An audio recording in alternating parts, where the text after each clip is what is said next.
রাজধানীর কল্যাণপুরে জাহাজবাড়ি নামের এই ভবনে 2016-এর 25শে জুলাই মধ্যরাতে অভিযান চালায় ঢাকা মহানগর পুলিশের কাউন্টার টেরোরিজম ইউনিট ও সোয়াত সদস্যরা। অপারেশন স্ট্রম 26 নামক ওই অভিযানে নিহত হয় 9 জঙ্গি।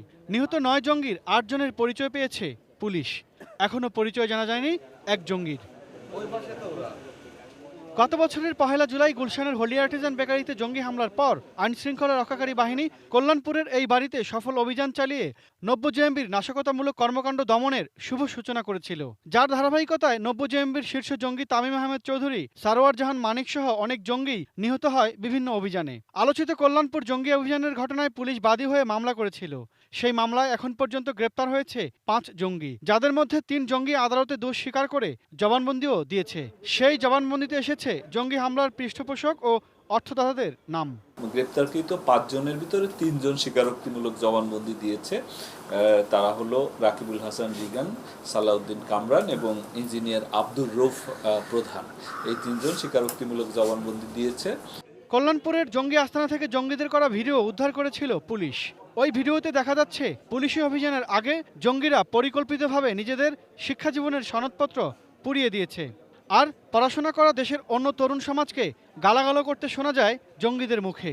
আলোচিত সেই মামলার তদন্ত এগিয়েছে অনেক দূর। খুব শিগগিরই দেয়া হবে চার্জশিট। এই অভিযানটি যেমন একদিকে খুব গুরুত্বপূর্ণ ছিল, বাংলাদেশের জন্য টার্নিং পয়েন্ট ছিল, ঠিক তেমনিভাবে এটির সেই হিসেবে মামলাটিও খুব গুরুত্বপূর্ণ এবং এতে হাই প্রোফাইল আসামি ছিল। তামিম চৌধুরী, মানিক, সারোয়ার জাহান মানিক এরাও আসামি ছিল। তো আমরা এই মামলার তদন্তটা খুব তাড়াতাড়ি আমরা প্রায় শেষ করে এনেছি।